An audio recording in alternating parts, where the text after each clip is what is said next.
De la saga d'Yves Bolduc. Je vais commencer par le dernier épisode, celui de Christine Saint-Pierre, où, de façon pathétique, la ministre a été forcée de s'excuser. Tout ça qui origine d'une tentative, à notre avis, de détourner l'attention du Bolduc Gate. Une ministre qui, normalement, aurait dû avoir toutes les informations en main avant de faire une sortie publique, qui aurait dû faire toutes les vérifications avant de faire une sortie publique, ne l'a pas fait et aujourd'hui se retrouve face à l'obligation de s'excuser à M. Lisée. Le premier épisode, tout aussi pathétique, Yves Bolduc, qui, dans une ultime tentative pour détourner l'attention, pousse l'odieux jusqu'à essayer de se servir du capital de sympathie qu'on peut avoir pour les organismes de charité pour essayer de se ressortir lui-même du marasme dans lequel il s'enfonce à tous les jours. Et la question que ça amène pour nous, c'est où est Philippe Couillard? Qu'est-ce que le premier ministre attend pour mettre son pied à terre, agir comme un chef d'État, démettre son ministre qui n'a plus aucune autorité morale pour exercer son mandat de ministre, le démettre de ses fonctions?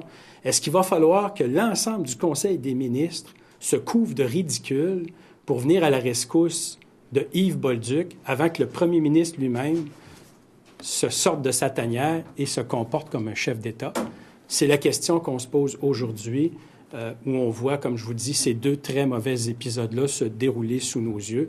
Et le gouvernement qui, au lieu de se préoccuper des affaires de l'État, focus à essayer de sauver ce ministre-là qui ne peut plus l'être parce qu'il n'a plus aucune autorité morale, aucune crédibilité pour exercer son mandat. Et plus on avance dans cette saga, et plus on se rend compte que le cas d'Yves Bolduc, il est entendu. La population du Québec a entendu cette cause-là. Et la seule chose honorable à faire pour le premier ministre, c'est de le démettre de ses fonctions, mais certainement pas laisser son Conseil des ministres s'enfoncer, couler avec Yves Bolduc. Expliquez-nous pourquoi, M. Kerr, c'est pas suffisant ce que propose M. Bolduc. OK. Parce que Yves Bolduc a profité des failles d'un système pour se mettre de l'argent dans les poches. Et une fois qu'il a été pris, une fois qu'il a été acculé au pied du mur, là, il y a toutes sortes de tentatives de sa part pour essayer de s'en sortir. D'abord, il a commencé par demander une enquête de la RAMQ. Voyons donc, Yves Bolduc sait très bien si Yves Bolduc a perçu des sommes en trop. Il n'y a pas besoin d'une enquête de la RAMQ. Ce qu'il nous disait à ce moment-là, c'est, OK, enquêtez, puis si vous me pognez, je vais vous rembourser. Ça, c'était la première tentative.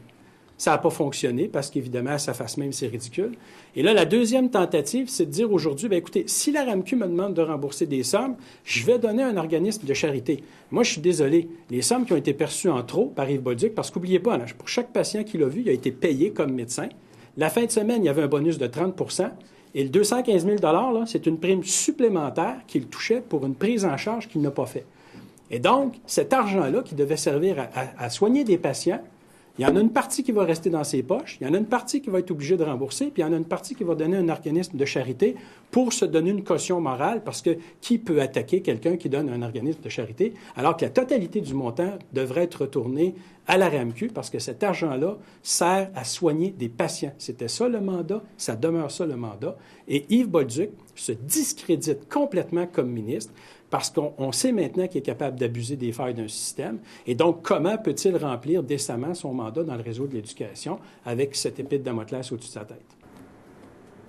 D'autres questions?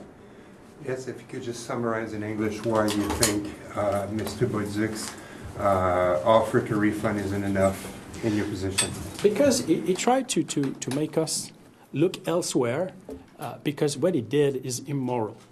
And he could stay in his function. He could stay in the council minister. He can't because he haven't the moral authority to do so. That's it. And the prime minister must to resign him. He must to resign him now. Thank you.